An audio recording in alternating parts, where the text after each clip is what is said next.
bienvenue à tout le monde pour cet atelier dans le cadre du concours de podcast documentaire Une fois une voix. Donc pour cette cinquième édition du concours, chaque année on met en place plusieurs ateliers comme ça avec des professionnels du monde de la radio, du podcast ou du journalisme, pardon. Et donc, on inaugure ces ateliers cette année avec toi, Aurélie. Un atelier dans lequel on parlera du thème de cette année, donc métamorphose, et puis plus particulièrement aussi de ce que toi, tu avais envie d'appeler des métamorphoses intimes. Donc, on pourra un petit peu se questionner autour de ça. Pour t'introduire, pour ceux et celles qui ne te connaissent pas, tu es donc journaliste, podcasteuse. Entre autres, tu as co-créé et tu animes le podcast Ceci est ton corps depuis 3 ans maintenant, si je dis pas de bêtises. Et c'est un podcast qui explore la place des femmes dans la société, notamment à travers le prisme du corps. C'est vrai que tu travailles quand même souvent autour de cette question du corps et parfois même en dehors du format podcast puisque tu fais par exemple des cercles de parole, des tables rondes aussi autour du corps des femmes. Donc c'est une thématique qui revient beaucoup dans ton travail. Est-ce que peut-être pour commencer, tu veux revenir justement sur la question du corps féminin? Comment est-ce que cette thématique s'est imposée à toi ou dans ton travail? Pourquoi en fait ça a une importance particulière pour toi de parler du corps féminin en particulier? Merci Laurie, bonjour à toutes et à tous. Je suis ravie d'être ici et d'inaugurer cette première rencontre, ce premier atelier pour Une fois une voix. Merci pour ta question. Alors c'est vrai que le corps féminin, c'est un sujet qui est central dans ma réflexion. D'abord de par mes réflexions personnelles, mon corps à moi, puisque j'ai très mal vécu, je dirais, l'adolescence, la puberté. Et puis plus tard, en fait, je me suis rendu compte que mon corps était vraiment plutôt un lieu de d'injonction et de honte plus qu'un lieu de puissance et d'action. Or, c'est quand même ça qui fait qu'on est pleinement dans le monde. Et donc, j'ai voulu en fait interroger ça à l'aube de ma trentaine à peu près. Et donc, c'est à ce moment-là que j'ai co-créé le podcast. Et j'ai commencé à me documenter. J'ai eu une sorte d'éveil féministe à ce moment-là en écoutant des podcasts, en lisant beaucoup d'essais féministes, notamment Mona Chollet avec Beauté fatale qui m'a beaucoup marquée et Camille Froide-Vaumétry aussi, qui est une philosophe féministe qui a beaucoup écrit sur le corps féminin. Et je me suis rendu compte qu'en fait, la question du corps, elle était centrale et que c'était vraiment, pour moi, aujourd'hui, c'est un peu la clé de voûte d'une avancée des droits des femmes sur beaucoup d'autres aspects de leur vie, que ce soit les violences sexuelles, mais aussi les discriminations au travail, puisqu'en fait, les femmes, elles sont définies par leur corps. Et le corps, il produit encore des effets négatifs. Par exemple, après une grossesse, il y a clairement une baisse de revenus, il peut y avoir des discriminations, il peut y avoir voilà tout un tas de violences diverses et variées. Et puis le corps, c'est aussi une façon de contrôler les femmes. Donc on peut parler, je sais pas, du culte de la beauté, de la minceur, de toute l'industrie qu'il y a derrière, qui fait que ça crée une espèce d'omniprésence et d'obsession pour cette question du corps, et ça empêche les femmes de diriger leur attention vers autre chose. Et voilà, c'est en partant de tous ces petits constats-là que j'ai eu envie d'aller explorer ça et d'aller interroger des femmes pour voir comment elles vivaient dans leur corps et pour élargir vraiment cette réflexion de corps comme lieu de domination, d'injonction, objet de prédation. Tout ça est très négatif, mais in fine, l'objectif, c'est surtout de devenir un corps, ce que Camille Froide-Vaumétry appelle un corps sujet, c'est-à-dire pas un corps objet, mais un corps qui vit, un corps qui est puissant, un corps qui nous permet de faire des choses et voilà, qui prend pas le pas sur tout le reste, donc un corps qui nous ouvre des portes plus qu'il ne les ferme. Est-ce que tu pourrais revenir peut-être plus sur le podcast, justement, Ceci est ton corps? Quel format il prend? Comment tu l'as pensé et développé? Peut-être nous présenter aussi d'autres projets en rapport au corps, à des thématiques similaires. Alors, Ceci est ton corps, du coup, c'est un podcast que j'ai co-créé il y a 3 ou 4 ans maintenant. Et l'idée de base, c'était vraiment d'aller interroger des femmes de toute génération, d'aller leur tendre le micro et d'aller interroger leur relation avec leur corps. Aujourd'hui, on a plus d'une centaine d'épisodes qui sont dispo sur toutes les plateformes d'écoute et qui sont agencés en 4 saisons avec des épisodes hors série. Chaque saison est autour d'une partie du corps. Donc, on avait commencé par les seins, parce que moi, c'est un peu ce qui encapsulait toute ma réflexion et mes complexes et ma problématique, on va dire. Ensuite, j'ai eu envie d'aller explorer le ventre, ensuite les fesses et ensuite les cheveux et les poils. Ensuite, du coup, il y a aussi ces épisodes hors série qui, là, se sont faits un peu au gré des rencontres. Il y a des épisodes qui sont plus des potentiels outils de libération ou de réflexion. Donc, ça peut aller du tantra au toucher, à la danse. Voilà, c'est hyper varié. Euh, et puis, au gré de tous ces épisodes, il y a aussi beaucoup de réflexions, de contenu pour s'éduquer sur le corps, de recommandations de lecture, de films, d'artistes. Finalement, c'est un peu tout ce qui fait partie de mon chemin que j'ai envie de partager, tout ce qui m'émeut. Voilà, puis il y a un compte Instagram et tu l'as dit aussi, des cercles de parole que j'organise régulièrement. Et puis peut-être bientôt, je sais pas, des soirées ou un festival, quelque chose comme ça, on verra. Ça, c'est pour ceci et ton corps. Et après, c'est vrai, tu l'as dit, je travaille aussi sur d'autres projets qui sont pas tout le temps autour du corps, mais qui sont tout le temps sur des sujets intimes. Par exemple, là, je viens de travailler sur un projet avec LVMH. C'est un podcast qui va être diffusé en interne, qui vient, on va dire, interroger et valoriser des identités LGBTQIA+. Donc, c'est en fait des interviews de 5 personnalités du groupe qui ont tous et toutes, voilà, il y a une personne qui a fait un épisode enfin, on a décidé de faire un épisode sur la visibilité lesbienne, un autre sur la transidentité, un autre sur l'homoparentalité.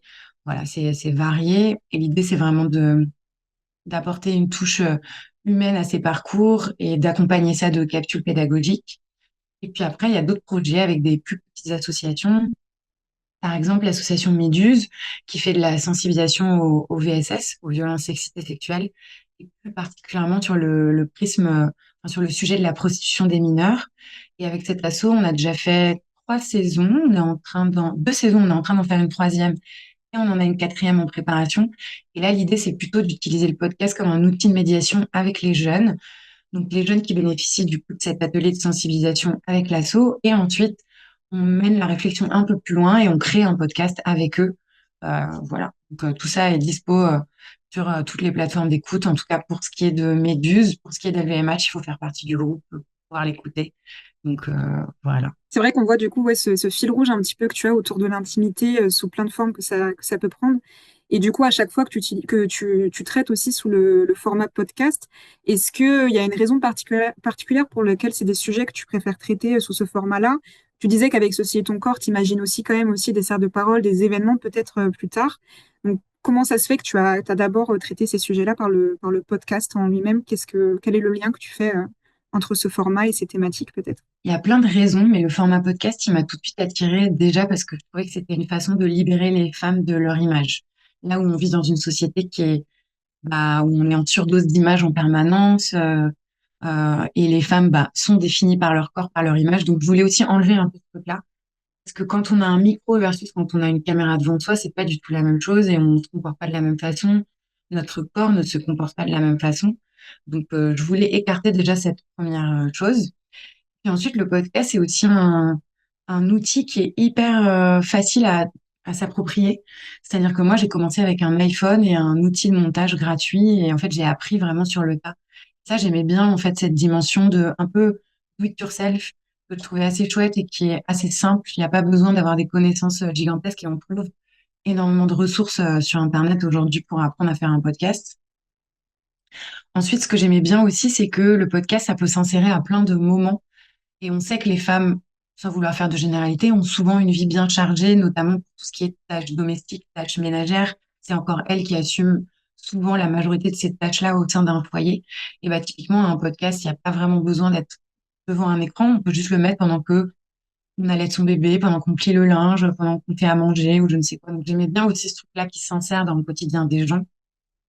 Ce que j'aime aussi avec le podcast, c'est que c'est pas soumis à une grille éditoriale. En fait, c'est complètement libre et on peut choisir à 100% la durée, le ton, voilà, il y a une grande liberté à ce niveau-là. Et le dernier truc qui me plaît avec le podcast, c'est qu'il y a un esprit que j'ai retrouvé de collage. Moi, j'adore faire des collages, hein. J'ai toujours aimé ça quand j'étais jeune, j'en faisais beaucoup. Là, j'en fais un peu moins, mais du coup, avec le podcast, il y a cet esprit un peu de collage, mais plutôt sonore. Donc, dans l'outil de montage, moi, j'aime bien aller découper ces petits morceaux, faire mes choix, enlever des bouts. Jamais je change le sens de ce que la personne a voulu dire, mais ça permet de faire une espèce de constellation de choses qu'on peut mélanger ensemble. Et ça, je trouve ça hyper chouette. Et il y a un côté vraiment très ludique, quoi. Moi, je pense que ça peut inspirer aussi les participants et participantes qui sont avec nous aujourd'hui, effectivement, ta vision du podcast et la manière dont on peut l'utiliser aussi. Euh, alors peut-être pour partir un petit peu sur un autre sujet aussi, je sais que quand on t'a contacté pour te proposer cet atelier, le terme métamorphose te parlait pas mal et t'arrivais à faire assez naturellement le lien avec justement les thématiques d'intimité que tu travailles. Donc j'ai envie de revenir un petit peu sur ce thème-là, sur ce mot-là, métamorphose.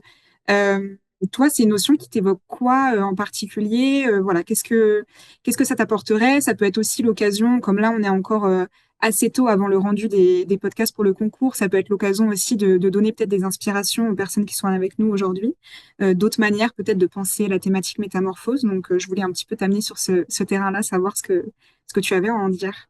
Bah, moi, j'aimerais bien savoir, si jamais les personnes sont là et attentives dans le chat, j'aimerais bien savoir ce que vous, ça vous évoque, la métamorphose ou les métamorphoses.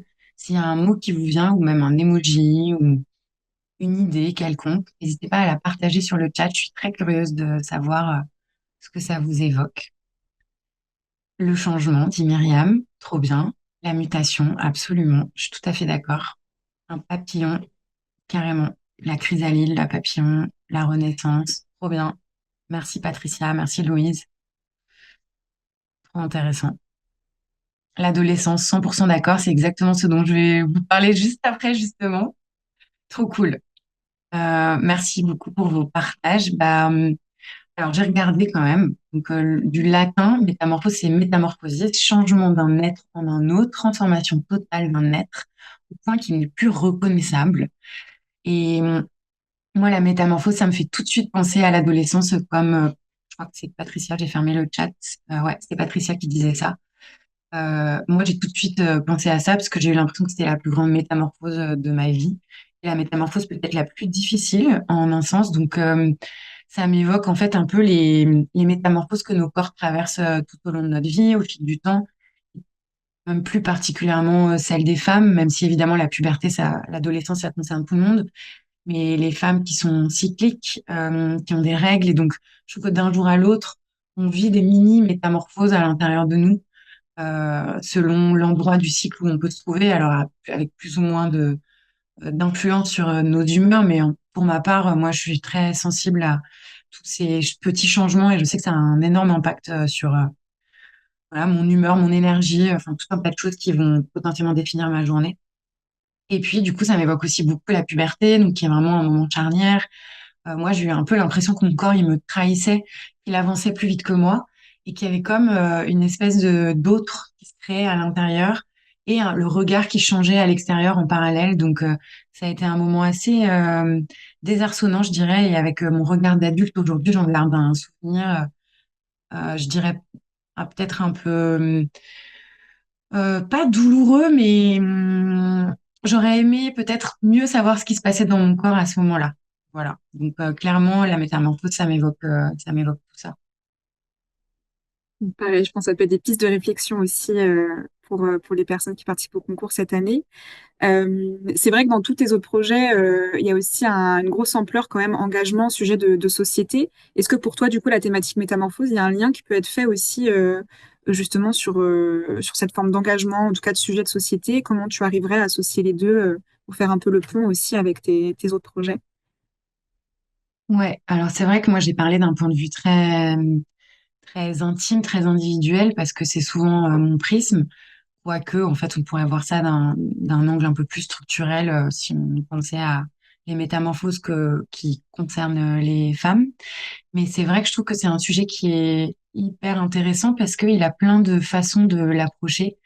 Et parce qu'en fait, le sujet des métamorphoses, ça évoque les transformations dans toutes les dimensions que notre monde est en train de traverser. Donc, ça peut être sociales, culturelles, environnementales, pardon, technologiques. Enfin, voilà, il y a plein de façons de voir ce sujet-là et plein de façons de se l'approprier. Quand je pense métamorphose individuelle, on a parlé de ce que moi, ça m'évoquait, mais ça me fait aussi penser à tout ce qui est processus de transition de genre, chirurgie esthétique. Et ça, je trouve que c'est des sujets qui sont très actuels, notamment pour des adolescents. Ça peut être hyper intéressant d'aller regarder ce qui se passe à ce moment-là, si jamais il y a une personne qui est en transition ou qui se questionne à ce que ça veut dire, en fait, comme métamorphose à l'intérieur de soi. Ensuite, dans l'angle un peu plus social et culturel, je trouve qu'il y a une grande question, malheureusement, qui est très souvent très, très d'actualité aujourd'hui dans la façon dont il est abordé, mais tout ce qui est migration, euh, et puis métissage culturel que ça suppose. Donc, bah, voilà, il y a d'énormes mouvements de population, ça bouleverse les identités individuelles et collectives, ça crée peut-être même des nouvelles cultures un peu hybrides. Aujourd'hui, enfin, on est tous faits de différentes cultures, donc ça aussi, je trouve que c'est une façon d'aborder la métamorphose qui est assez intéressante. Et après, il y a tout ce qui est technologie, avec l'arrivée de l'IA, tout ce qui est transhumanisme, ça c'est pareil, ça peut être imaginer une forme de vie un peu différente, qui est hybride, qui même s'apparente peut-être à une forme de chimère ou quelque chose comme ça. Et ensuite, il y a les métamorphoses environnementales, où pareil, j'imagine qu'il y a beaucoup de jeunes que ça préoccupe beaucoup, qui seraient intéressés par cet angle-là. Ça pourrait être la façon dont on repense nos modes de vie, la façon dont la nature est transformée de par nos actions, la façon dont il y a voilà, des oiseaux qui ont disparu aujourd'hui versus il y a 20 ans. Enfin, bon, je maîtrise assez peu ce sujet, mais j'imagine qu'il y a énormément de choses intéressantes à raconter. Donc, je trouve que c'est un sujet qui est à la fois, qui peut être pris à un angle très, très petit et très, très grand. Et tout ce que ça, tout ce qu'il y a en fait entre les deux. Et c'est ça que je trouve hyper intéressant dans la façon d'aborder le sujet. Et donc, j'ai très, très hâte de voir la façon dont dont les jeunes vont se saisir, en fait, de ce sujet-là. Peut-être du coup, pour essayer de dégager une piste qui toi, te parlerait plus qu'une autre, si tu étais une adolescente là qui pouvait participer au concours, puisqu'il est destiné qu'aux 12-18, donc si tu pouvais participer au concours, toi, tu poserais un peu ton dévolu sur quelle thématique, sur quoi tu ferais un podcast pour ce concours-là, par exemple. Alors, aujourd'hui, avec mon regard d'adulte, je pense que c'est facile de dire que on oublie tellement vite nos métamorphoses que j'aurais envie un peu de créer une sorte comme de témoin du passé. Tu sais, comme ces bouteilles qu'on enterre dans la terre et qu'on retrouve genre 20 ans plus tard. Et en fait, ah, c'est vrai, j'avais mis ce ticket de cinéma, ce truc, ce souvenir, machin. Donc, j'aurais envie de faire une espèce de capsule sonore de la métamorphose que moi, je suis en train de vivre à titre très individuel et très personnel. Donc, ça peut être au niveau corporel. Voilà. Bon, je pense que le prisme, il est assez évident pour ma part, mais est-ce que j'aurais eu l'audace et la confiance pour faire ça si j'avais été ado? Je ne sais pas. Je ne sais pas du tout, mais aujourd'hui, c'est ce que j'aurais aimé avoir. En tout cas, c'est probablement ce que j'aurais choisi. Ou alors, j'aime bien aussi le côté être un témoin, parce que le podcast, il y a un côté vraiment d'archive. C'est ça que j'adore aussi avec Ceci est ton corps. Il y a aussi une démarche un peu d'archive de qu'est-ce que c'est que de vivre dans un corps de femme en 2020, 2021, 2022, 2023. Qu'est-ce que ça veut dire? Et donc, je me dis, peut-être que dans 10 ans, dans 20 ans, dans 30 ans, il y a des gens qui tomberont sur ceci et ton pas et qui se diront, waouh, ça a vachement changé la façon dont on pensait nos corps, dont on vivait dans nos corps, etc. Donc, ce côté un peu archive et donc me positionner comme un témoin finalement de mon temps et de ce que le monde est en train de vivre autour de moi. Donc, je sais pas exactement quel serait le prisme, mais plus de, voilà, cette posture un peu de témoin de ce qui est en train de se passer, quoi. C'est vrai que du coup, là, tu évoques deux choses sur lesquelles on peut peut-être un petit peu creuser. À la fois, tu as dit, par exemple, que si tu étais adolescente aujourd'hui, tu sais pas si tu aurais l'audace de parler de tes métamorphoses. Donc, c'est vrai, il y a cette question aussi de comment parler de son intimité. Et en même temps, après, tu nous proposes aussi en miroir un petit peu l'idée d'être témoin. Donc, peut-être qu'on peut revenir plus précisément justement sur cette place de l'intimité dans ton travail et dans le podcast de manière générale. Pour toi, qu'est-ce qu'il y a d'important en fait au fait de dire l'intime, au fait d'avoir vraiment cette démarche-là, d'aller chercher des choses très personnelles ou même d'être témoin de choses personnelles? Enfin, quelle place ça a pris pour comment tu pourrais expliquer un petit peu la place que ça prend dans ton travail, ce rapport à l'intimité? C'est une question qui est hyper intéressante, que je sais pas si je me l'étais déjà posée jusqu'à maintenant, mais en tout cas, en y pensant avant, là, je me suis dit qu'en fait, l'intime, pour moi, c'était un peu comme le seul truc qui vaille, parce que dans l'intime, tu peux pas vraiment mentir. Il y a un truc de l'ordre de... C'est un peu comme les voix, elles peuvent pas mentir. Quand tu écoutes une voix, t'entends l'émotion, t'entends si c'est vrai ou c'est pas vrai. Il y a un truc au son de la voix et je pense que tu saisis très vite c'est juste ou pas juste. Et avec l'intime, il y a un peu ce truc-là de... L'intime, pour moi, c'est genre le truc le plus intéressant que je puisse avoir de quelqu'un. Alors, si quelqu'un me confiait quelque chose d'intime, mais ce serait un trésor, quoi. Il y a quelque chose de l'ordre de, ouais, du trésor, quelque chose de très précieux. Et l'intime, c'est aussi là pour moi où tout démarre. Finalement, quand j'ai commencé à me questionner un peu sur le féminisme, ce que ça venait changer à l'intérieur de moi, bah, en fait, tous ces changements et toute cette réflexion féministe, elle démarre au plus profond de nous-mêmes avec à l'intérieur de nous. Et l'intime, c'est un peu l'intérieur de l'intérieur. Et je pense que tout le monde a déjà entendu cette phrase ces dernières années avec les mouvements féministes, l'intime est politique, parce que c'est exactement ça, c'est très vrai, en fait, c'est très juste, c'est souvent là que tout se joue et que bah, on a beau porter des combats finalement, si dans notre couple au quotidien, si dans notre entourage, on porte pas ces combats-là, bah, en fait, il y a probablement, enfin, en tout cas, c'est à cet endroit-là qu'on peut avoir peut-être le plus d'impact au début, quoi, avec les gens qui nous entourent, avec ces personnes qui font partie de nos vies. Et l'intime, c'est ça aussi, c'est les personnes qui nous entourent et qui partagent nos vies au quotidien. Donc, euh, donc je crois que c'est ça. Et ouais, il y a vraiment ce côté précieux. Voilà, c'est ces deux trucs-là qui me viennent en tête quand tu me demandes qu'est-ce qui est important dans l'intime. C'est vraiment ça. Mais oui, effectivement, c'est vrai que je pense qu'il y a une vraie force à partager son intimité et pourtant, du coup, c'est aussi quelque chose de très difficile. Ou je sais pas ce que toi, quel est ton regard là-dessus? Est-ce que pour toi, par exemple, aussi, là, on parle du public adolescent, est-ce que c'est plus difficile aussi de partager son intimité à cet âge-là? Est-ce que c'est une question d'âge? Pourquoi ces difficultés aussi à, tu vois, à partager cette intimité? Quel est ton regard un petit peu là-dessus? C'est vrai que c'est plus difficile. En tout cas, moi, j'ai mis beaucoup de temps à réussir à partager des choses intimes. Mais je pense que si je refais le lien en fait avec le mouvement féministe, je pense que c'est aussi important parce qu'il y a une grande force à partager son intime pour se rendre compte qu'on n'est pas seul à vivre ce qu'on vit. C'est aussi ça la démarche de Ceci est ton corps et du coup du mouvement MeToo et la force du mouvement MeToo et de tout ce qui a suivi, c'est que finalement en mélangeant toutes nos intimités, on se rend compte qu'on est beaucoup plus nombreuses et nombreux que ce qu'on pensait. Et certes, c'est plus difficile, selon moi, en tout cas moi dans mon expérience, ça aurait été très difficile quand j'étais adolescente.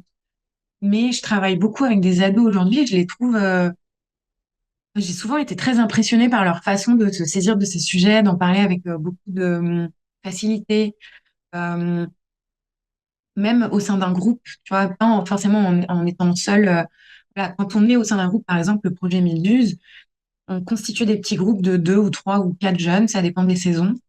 Et puis, ils donnent leur avis, ils réfléchissent, ils échangent, ils- vraiment, ouais, ils se mettent un peu à découvert, quoi. Et je trouve ça hyper touchant et hyper fort. Moi, j'aurais été totalement incapable de faire ça parce que j'étais quelqu'un de très réservé et de très timide et que ça m'a pris beaucoup de temps. Et d'ailleurs, le podcast a aussi été un outil d'émancipation pour moi. Et je l'ai pas cité, mais c'est vrai que c'est aussi quelque chose d'intéressant d'avoir un micro devant soi. Ça fait qu'on se sent peut-être un peu plus. Il y a une forme de valeur associée à la parole qui est hyper intéressante. Et ça, je le vois très souvent dans les projets avec les jeunes. Mais pour revenir à la question initiale, parce que je digresse un peu, ouais, moi je trouve ça très dur et à la fois très puissant. Et après, dire, enfin, raconter son intime quand on est ado, ça peut prendre plein de façons différentes. Peut-être que moi, je le vois d'une façon. Peut-être que pour moi, c'était compliqué parce que dire l'intime, ça aurait voulu dire raconter ce qui se passait dans mon corps. Mais après, il y a plein d'autres façons de raconter l'intime qui ne sont pas forcément liées au corps, qui sont peut-être plus faciles à dire et à exprimer, quoi. Donc, j'espère en tout cas entendre certains podcasts qui seront sur ces sujets-là. On verra. Mais c'est vrai que donc, dans l'intimité, là, on parle beaucoup aussi de partager sa propre intimité. Mais finalement, ce que tu fais avec la plupart de tes projets, c'est aussi d'accueillir en fait le témoignage des autres, ce qui est aussi une démarche particulière en soi. Donc moi, je voulais revenir un petit peu plus là-dessus, savoir aussi comment tu fais justement pour accueillir cette parole, euh, réussir à garder ce cadre intimiste, mais en étant dans une forme aussi d'entretien avec quelqu'un. Enfin, comment tu encadres un petit peu ce rapport-là, de réussir à faire parler quelqu'un aussi de sa propre intimité. Comment tu arrives un petit peu à mettre ça en place? Ça demande un cadre. En tout cas, moi, j'aime bien créer ce cadre pour créer les meilleures conditions possibles pour que la personne en face de moi se livre. Donc, en général, j'échange beaucoup en amont avec mes invités ou que ce soit dans le cadre d'autres projets, par exemple LVMH, où c'était vraiment des entretiens bah, très personnels sur des parcours parfois difficiles, parfois faits de violence. Donc, on avait souvent un premier échange pour à la fois débroussailler un peu le terrain, mais aussi savoir ce qui est de l'ordre de ça, j'ai envie de le dire, ça, j'ai pas envie de le dire, ça, j'ai pas envie d'être questionné là-dessus. En gros, définir vraiment le cadre ensemble et les limites de l'autre. Euh, Vraiment, ça, je trouve que c'est hyper important pour que l'autre ne se sente pas pris au dépourvu ou voilà, pris en traître en quelque sorte. Surtout quand on parle de sujets comme ça qui peuvent souvent être sujets à des trigger warnings quand on parle, bah, je sais pas, de TCA, de violences sexistes et sexuelles ou de parcours de violence tout simplement, en tout cas plus largement, on va dire. Vraiment, l'idée, c'est de jamais les prendre en traître et de bien définir ensemble ce cadre. Et puis, un truc qui est hyper important pour moi aussi, c'est que je me sens, comme je disais, l'intime pour moi, c'est un truc qui est ultra précieux. Donc, je me sens un peu comme investie d'une mission. Il y a un peu ce truc de, OK, on m'a confié un trésor. Et moi, je me vois comme une passeuse. Donc, j'ai ce trésor entre les mains et puis il faut que j'en fasse quelque chose de plus. Faut que je valorise en fait ce trésor, quoi. Comme si on m'avait donné un diamant brut et que moi, je taillais un tout petit peu pour le rendre encore plus précieux et le diffuser ensuite derrière. Comme si vraiment j'étais qu'une passeuse d'histoire. Et du coup, il y a aussi un peu ce truc-là dans ma posture, ce qui fait que face à l'autre, j'ai une posture, j'essaye en tout cas d'être dans une posture assez humble et déjà hyper intéressée parce que ça me passionne, mais vraiment d'écoute active, de valorisation, voilà, et de faire en sorte que l'autre se sente la plus à l'aise ou le plus à l'aise possible pour me raconter ce qu'elle a envie. Et, hum, et parfois, on va chercher les gens, c'est jamais les prendre en traître, mais parfois qui est génial lors d'une interview, c'est qu'il se passe des choses qu'on n'avait pas forcément prévues. Et ça, c'est trop beau aussi d'arriver à faire sortir des choses que la personne n'avait pas forcément prévu de dire, mais en fait, c'est venu à ce moment-là. Et c'est ça aussi, c'est de laisser de la place à la spontanéité. Donc, prévoir le cadre, mais laisser quand même, par exemple, je prévois toujours une liste de questions. Alors, certaines personnes préfèrent les recevoir avant, certaines d'autres pas du tout. Ça dépend vraiment des gens. Mais l'idée, c'est d'avoir une trame de discussion qui ne va pas être suivie. Je les préviens toujours que c'est un fil conducteur, mais qui sera pas forcément le fil exact qu'on va suivre pendant la discussion, parce que je veux aussi garder pas mal de spontanéité et nous laisser l'occasion d'aller se bifurquer un peu, de faire une petite sortie de route et puis de revenir. Et comme ça laisse beaucoup de place et un peu de légèreté aussi à l'échange qu'on a, quoi.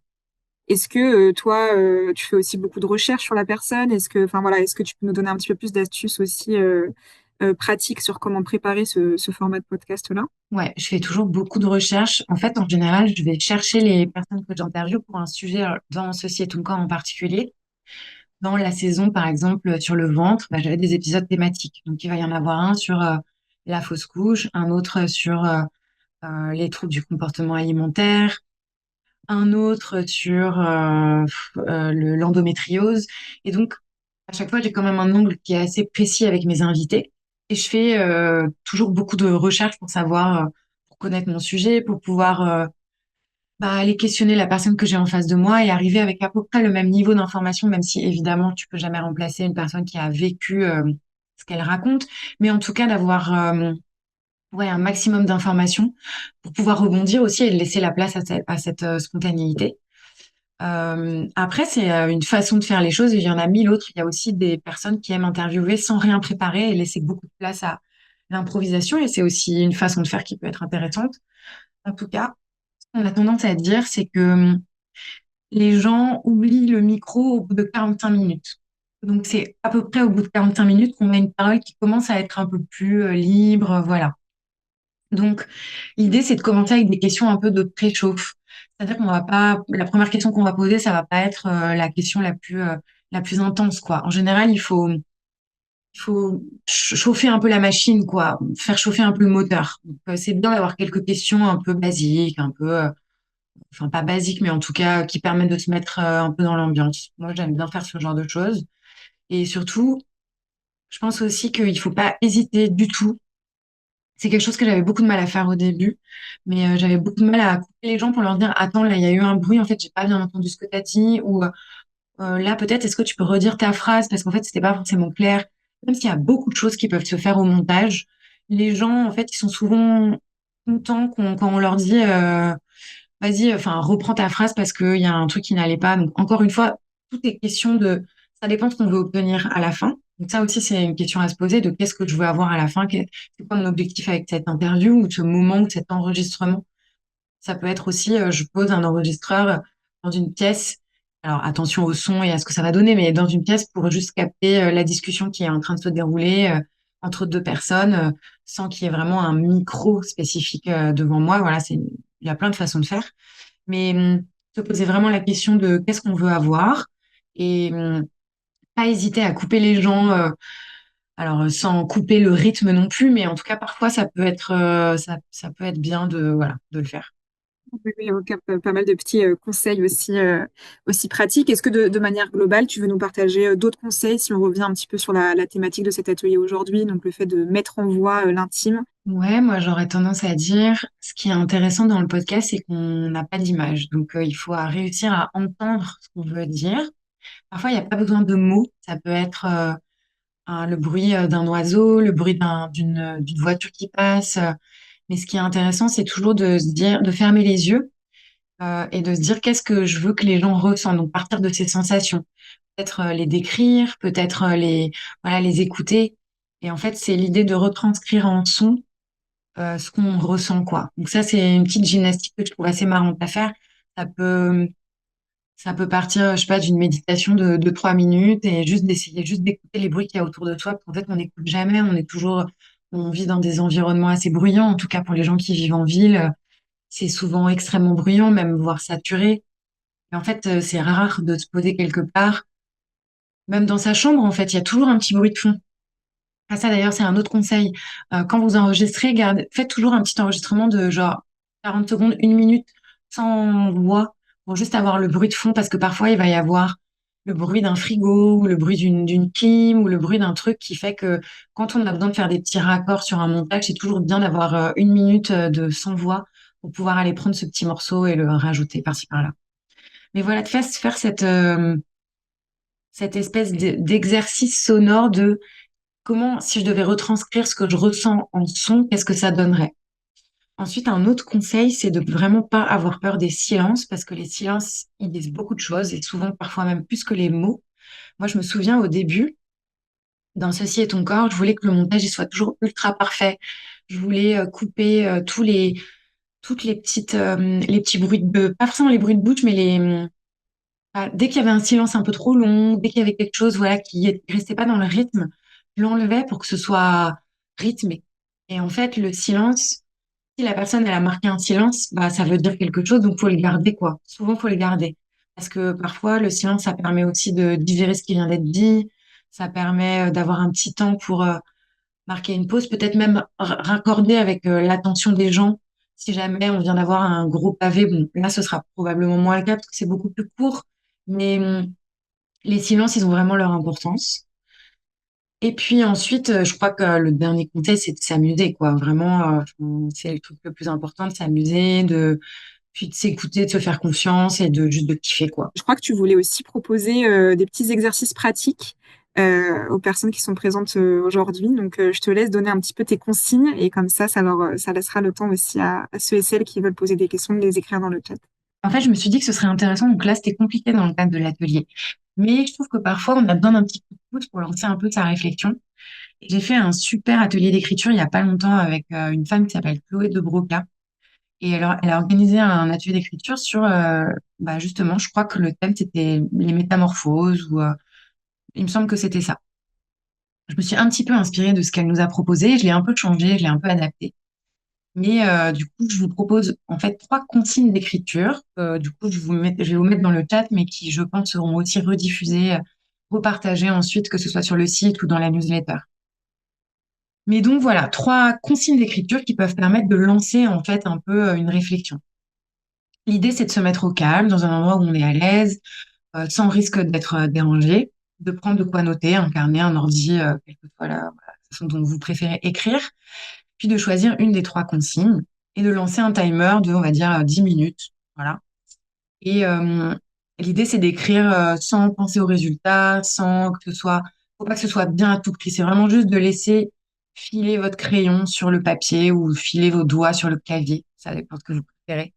De laisser émerger vos idées, les mots, les phrases, les sensations.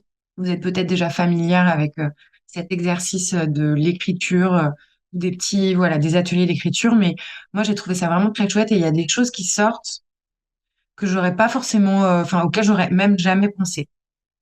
Donc, la première consigne d'écriture, ce serait scannez votre corps et écrivez le portrait de la métamorphose qui se trame à l'intérieur de vous, sous votre peau, dans vos organes et dans vos veines.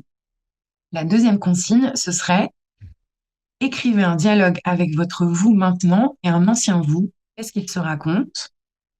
Ça, je trouve ça marrant parce qu'on a toujours différentes personnalités qui cohabitent un peu à l'intérieur de nous. Et donc, je trouve ça plutôt chouette d'imaginer qu'est-ce que telle personne dirait versus une autre, et surtout quand on parle de métamorphose. Voilà. Et la troisième consigne d'écriture, ce serait imaginez la métamorphose que vous vivez comme si c'était un animal, à quoi il ressemble. Quand on le touche, il fait quelle impression, quelle est son odeur et quel est son bruit. Ce sont des pistes. N'hésitez pas à créer votre propre consigne d'écriture si jamais de vous saisir de tout ça, de les modifier, voilà, de vous en inspirer ou alors de les reprendre telles quelles. Est-ce que voilà, pour les 5 dernières minutes qu'on a ensemble, est-ce que peut-être tu as aussi des conseils d'écoute, des podcasts à nous proposer, des choses à écouter qui peuvent continuer à nous inspirer autour de cette thématique, autour de l'intime si tu as voilà, des choses à partager, n'hésite pas. Alors, il y en a un que peut-être vous connaissez déjà, qui date un peu maintenant, mais qui s'appelle Mental FM, qui avait été fait par Victoire Tuaillon, qui est la créatrice des Couilles sur la table et du cœur sur la table, qui est un podcast assez connu, je dirais. Donc elle avait fait ce podcast sur Arte Radio et c'est très court et c'est vraiment ce qui se passe à l'intérieur de sa tête.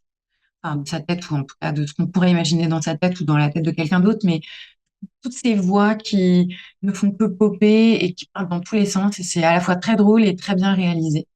Ensuite, il y a tous les épisodes de Un podcast à soi que je vous conseille grandement. Si jamais vous ne les connaissez pas déjà, c'est pareil, c'est un podcast qui est podcast Arte Radio. Donc là, j'ai mis le lien Spotify, mais vous avez juste à taper Un podcast à soi si jamais vous connaissez pas. Et c'est vraiment des épisodes géniaux qui traitent beaucoup de sujets intimes et très particulièrement de sujets avec un angle féministe. Ensuite, il y a un podcast encore Arte Radio que j'avais absolument adoré qui s'appelle Les chemins de désir. Donc ça, c'est un podcast qui parle de sexualité et c'est une jeune femme qui s'interroge sur d'où viennent ses fantasmes et ses désirs, en fait, d'où est-ce que ça vient. Elle questionne son enfance, ce à quoi elle a été exposée jeune, la pornographie, son histoire aussi avec ses partenaires sexuels. C'est très, très chouette et hyper rafraîchissant. Pareil, ça a quelques années, je pense que ça a 2, 3 ans. Mais vraiment génial, ça n'a pas pris une ride et c'est hyper cool. Donc sur un sujet un peu plus voilà, poussé. Et ensuite, il y a ce podcast qui s'appelle Exologie. C'est un podcast Radio France par une autrice et scénariste qui s'appelle Adila Benedjaïzou, qui a fait plein d'épisodes de podcasts très variés. Mais celui-ci m'a beaucoup plu, où elle va en fait à la recherche de ses ex.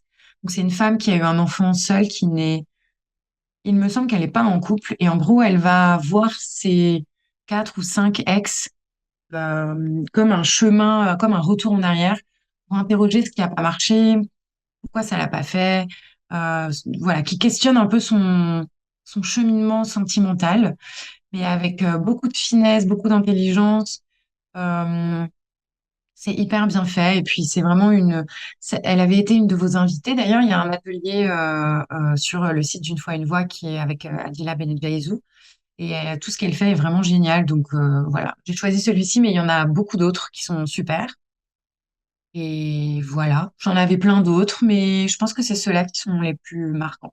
Je sais que tu avais prévu peut-être un petit extrait de Ceci est ton corps. Peut-être qu'on peut finir dessus. Ça peut aussi mettre, j'allais dire mettre en image, mais non, mettre en mots, mettre en son un petit peu tout ce que tu nous as partagé. C'est parti. Mon rapport au corps, il est très très complexe.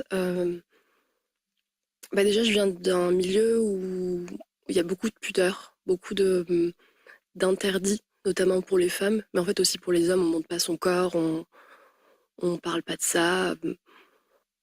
J'ai pas eu d'éducation sexuelle, j'ai pas eu d'éducation au corps. On m'a pas dit ton corps va évoluer, tu vas prendre des hanches, je sais pas, tu vas avoir des poils, tu vas avoir tes règles. On m'a jamais expliqué tout ça. Il y a eu quelques petits cours à l'école, Mais voilà, vous voyez très bien le type de cours qu'on a. C'est un quart d'heure où on te dit tu vas avoir tes règles, point. Enfin, super. Qu'est-ce que c'est alors que c'est... Et en fait, ce que j'ai mal vécu, c'est que ce soit transmis comme quelque chose de traumatisant, comme quelque chose de grave, comme une entrée. Enfin, moi, je l'ai vécu comme une entrée dans la vie adulte, comme si je devenais une femme et comme si je devenais dangereuse ou potentiellement. Enfin, ouais, comme je te dis, j'en ai un milieu traditionnel aussi où la femme doit porter cette espèce de virginité, l'honneur de sa famille. Donc, ouais, mon rapport au corps, il est assez complexe.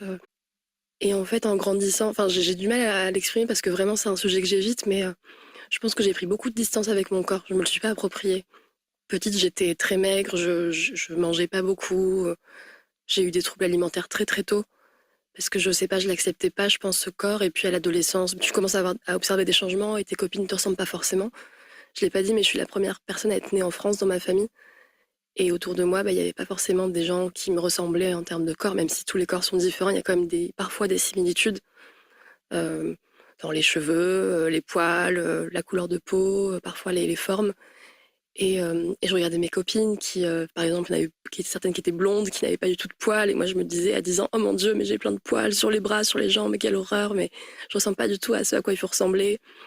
Les cheveux, c'était pareil. J'ai lissé mes cheveux pendant 20 ans. J'acceptais pas, en fait. Et même pendant mes proches, on n'acceptait pas ces cheveux-là. Donc, je pense que j'ai grandi dans une espèce de double injonction et de rejet de mon corps. Merci pour ce partage. Voilà. C'est un On a épisode de la une, saison sur les fesses avec Nadia et c'est un passage que j'avais beaucoup aimé. on a une petite réaction de Patricia, donc qui va, je crois, écouter ce que tu fais dans sa voiture en cuisinant dans ces moments à soi. Génial. Merci Patricia. Merci, ouais, merci aussi de votre présence, de vos réactions. Euh, et merci à toi, Aurélie, voilà, d'avoir accepté cet atelier, d'être avec nous sur cette édition. Je l'annonce peut-être un peu en avant-première, mais donc tu continueras d'être avec nous puisque tu vas être jury cette année, donc tu pourras écouter un petit peu tous les podcasts qu'on va recevoir. Et on a très hâte aussi d'avoir tes retours et tes avis et voir un petit peu ce qui vient te toucher dans tout ce qui va être proposé, en espérant voilà qu'on ait quelques projets qui parlent justement de l'intime qui mettent en scène de toute façon le témoignage. C'est quelque chose qu'on retrouve beaucoup dans le concours, donc je pense qu'on pourra en reparler. Et voilà, en espérant, je pense que de toute façon, oui, ça a dû déjà vous dégager plein de pistes de réflexion si c'était pas déjà fait, si la thématique n'était pas déjà choisie pour vos podcasts. En tout cas, c'était un atelier très riche qui effectivement qui se fait se poser plein de questions. Donc, on en ressort avec plein d'envie, je trouve. Donc, je te remercie grandement pour ça. Merci beaucoup Laurie. Merci pour ton invitation et puis merci à tous et à toutes d'avoir été présents. C'était un plaisir de partager tout ça et puis j'ai trop hâte d'écouter voilà, tous les podcasts qui seront réalisés.